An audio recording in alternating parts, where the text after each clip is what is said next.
Hey everyone, Tim Schofield here. And a little bit ago, Vivo sent over their X100 Pro, which I did a video on. I'll link to it down below. But this phone has been really good, specifically the camera. However, Vivo just sent over their new X100 Ultra, which is an even better phone. The camera hardware in this phone is crazy. They're in partnership with Zeiss. So with that being said, we are gonna take a quick look what comes in the box, get some hands-on with the X100 Ultra, and even go outside, take some pictures, do some testing, and see some results out of this camera. Let's get started. So here it is, the Vivo X100 Ultra, says Zeiss right there. Big sponsors of the Euro 2024 in Germany. And also this is the 16 gig, 1 terabyte variant. Opening the box, right away we have our X100 Ultra, and I'm gonna set this to the side, build some suspense. You get your standard booklet plus a case. Nice that there's an extra in the box.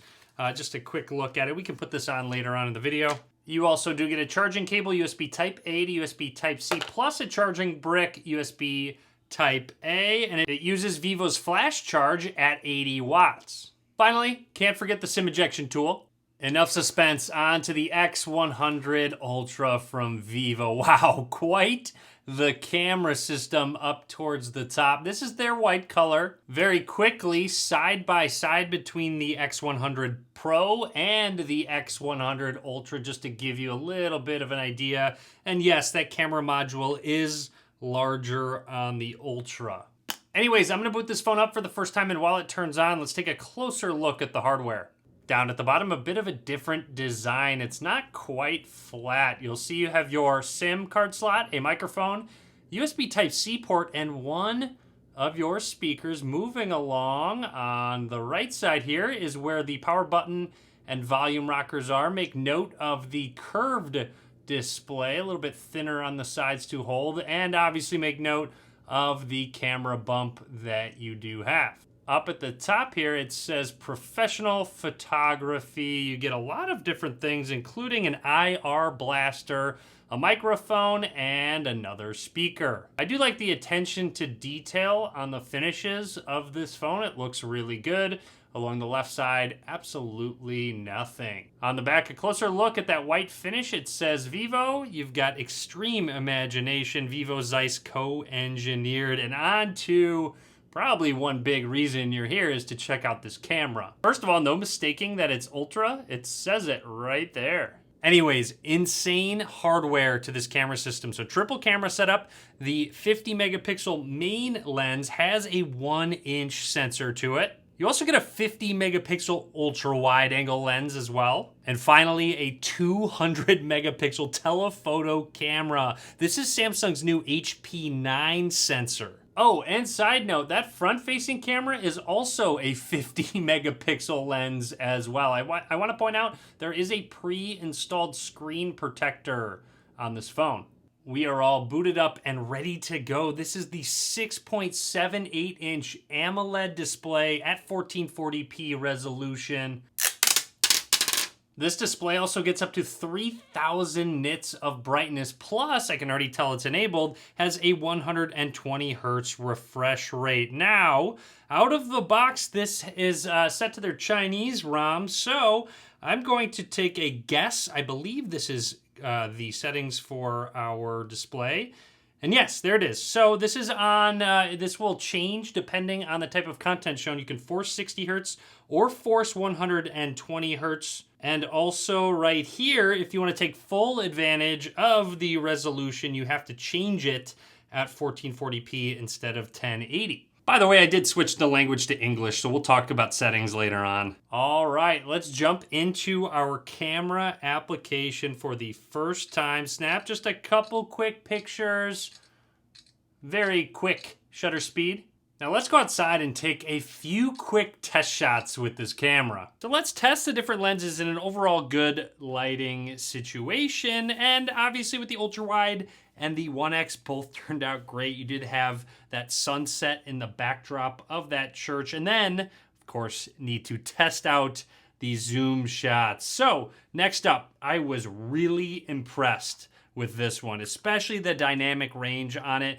The left shot is 1x, the other one is the 3.7x, which is also optical zoom. But I want to zoom in on that left picture and make note of the detail in the tree in the darker areas, especially in contrast with the lighter background. It did a really good job at keeping a ton of detail in the leaves, and even the leaves in the distance as well. I just was really impressed with this picture. And in case you're wondering, you can zoom up to 100 times on this phone. And there's a quick look at the 100x shot. It's always crazy impressive to me, but you know, there's still pretty blurry shots. Just another quick snap, zooming in, and then another one with some different lighting going on with the lamp on, but again, still a really good lighting situation. Now this one was pretty impressive with how far I zoomed in on that plant. And then this one with 1x on the left and 3.7x on the right. That isn't a portrait mode. That is a natural bokeh effect on the flowers. And then very quickly, different shots, just slowly zooming in down the street so you can get an idea, ending with the 100 times zoom. Overall, just impressed with the dynamic range so far. Going to need to do some more testing, of course. One more picture, 1x on the left and that 3.7x on the right. Check out that picture on the right. Crazy detailed. The colors look fantastic. Look at that natural bokeh with the lamp in the background, a little more blurry, and that front lamp being the focal point. But again, more to come, so stay tuned. Back to the camera app, just a quick look at some settings. First of all, right here, you can switch quickly between textured, vivid, and Zeiss natural. So you can play around with that and get some different effects. There's a super macro mode where you can get really close to a subject and it will focus. You'll see it's focusing on my finger there really close up. Also, when zooming, you can press and hold. It'll let you know the millimeters and different stops, including all the way up to 20 here. It will stop 60, 100. And then also if we go back here and we tap on the 10 and do it again, it will switch to 13.1. And then if you tap again, it's gonna go to 26.1. In terms of modes, you have snapshot, a night mode, portrait mode, which I haven't really tested out at all yet. It lets you know the different millimeters distance that you can play around with. Plus, if you go up here, you can change the f-stop to be a little weaker or stronger, plus a specific bokeh flare in the backdrop. So that will be a lot of fun to play around with. If you want more information, you can click up here as well to get details: classic, portrait, natural, human, figure, close up. Going into video now on the left, let's go to 4K 120 frames per second. I do love that this is an option, especially if you want to slow down whatever it is in post. It's great to have. And plus you can shoot in 8K 30 if you'd like. They have a quick shortcut for cinematic portrait. And then if we go to more, look at all of these, just a ton of different ones, including a stage mode, which is suitable for concerts and such. Which will, have an effect with audio and video and focus at distance. Another interesting one is underwater. So let's take a look at what this actually is, because I haven't read this. Make sure you have a waterproof case. Okay, so don't just go stick in your phone underwater without any protection, especially if you're in salt water or any sort of just straight fresh water. It looks like it defaults to the ultra-wide angle lens. Make note that ultra-wide angle lens is right here towards the bottom, so it's pretty easy to creep your finger up when taking pictures. So just make sure you make note of that and get your finger out of the way when you do snap pictures. Diving into settings, want to talk about a couple things now that we have the English language set. Scrolling down is where you can find their AI settings, like their Blue LM Copilot, voice assistant, lens, smart suggestions, and driving mode. Going back, there's also an ultra game mode, which will be nice to have. You make sure, obviously we need to install some games to support it, but you can have different vibration, screen light effects, control settings, and just a ton. Super resolution, frame rate priority. Aside from that, going into About Phone, that you'll see that Snapdragon 8 Gen 3 and Vivo V3 Plus chip inside. The X100 Ultra also has a large 5500 milliamp hour battery, plus not only an IP68, but also an IP69 rating, which is even better because then it protects against high pressure liquids and other things, so that's nice.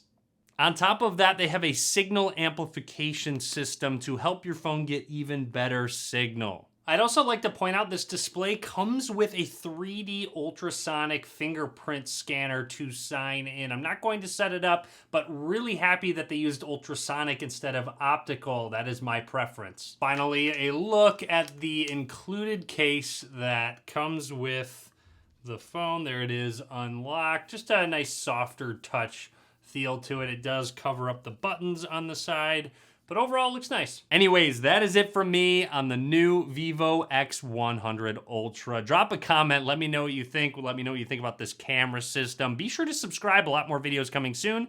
Be sure to give this video a thumbs up. And as always, thanks for watching.